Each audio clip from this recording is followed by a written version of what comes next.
High friends, welcome back to Cinema Vision. பிரபல பாடகரான உன்னிகிருஷ்ணன் வீட்டில் திருமண நிகழ்ச்சியில் கவிஞர் வைரமுத்து கலந்துக்கிட்டு மணமக்களை வாழ்த்தியிருக்காரு. கேரளாவில் பாலக்காட்டில் பிறந்து பின்னணி பாடகராக வந்தவர் தான் உன்னிகிருஷ்ணன். கிட்டத்தட்ட 40,000 பாடல்களுக்கு மேலே இப்போ வரைக்கும் பாடியிருக்காரு. காதலன் படத்தில் ஏஆர் ரகுமான் இசையில் என்னவளே அடி என்னவளேன்னு இவர் பாடிய பாட்டு இப்போ வரைக்கும் காதலர்களோட ஃபேவரட் பாட்டாக இருக்கு அப்படின்னு கூட சொல்லலாம். இந்த நிலையில் உன்னிகிருஷ்ணனுக்கு வாசுதேவ் கிருஷ்ணன், உத்ரா உன்னிகிருஷ்ணன் ஒரு மகனும் மகளும் இருக்காங்க. இவங்களுமே அப்பாவை போல பின்னணி பாடகரா இசைத்துறையில களமிறங்கி பாடிட்டு வராங்க. இந்த நிலையில தான் வாசுதேவ் கிருஷ்ணாவுக்கும் உத்ராவுக்கும் பிப்ரவரி 1ஆம் தேதியான நேத்து முந்தைய நாள் திருமணம் நடந்து முடிஞ்சிருக்கு. இதுல என்ன ஆச்சரியம்னா உன்னிகிருஷ்ணனோட மகளுக்கும் மருமகளுக்கும் ஒரே பெயர் தான் அப்படிங்கிறது தான். இந்த திருமண நிகழ்ச்சியில கவிஞர் வைரமுத்து கலந்துகிட்டு வாழ்த்துக்களை தெரிவிச்சு அவருடைய எக்ஸ் தளத்துல ஷேர் பண்ணியிருக்காரு. மேலும் நடிகர் சூர்யாவும் நேர்ல வந்து மணமக்களை வாழ்த்தியிருக்காரு.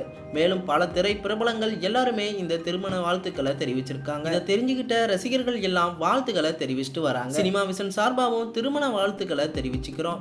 இது போன்ற சினிமா அப்டேட் தெரிஞ்சுக்க சேனலை சப்ஸ்கிரைப் பண்ணிட்டு பெல் ஐக்கனை கிளிக் பண்ணிக்கோங்க.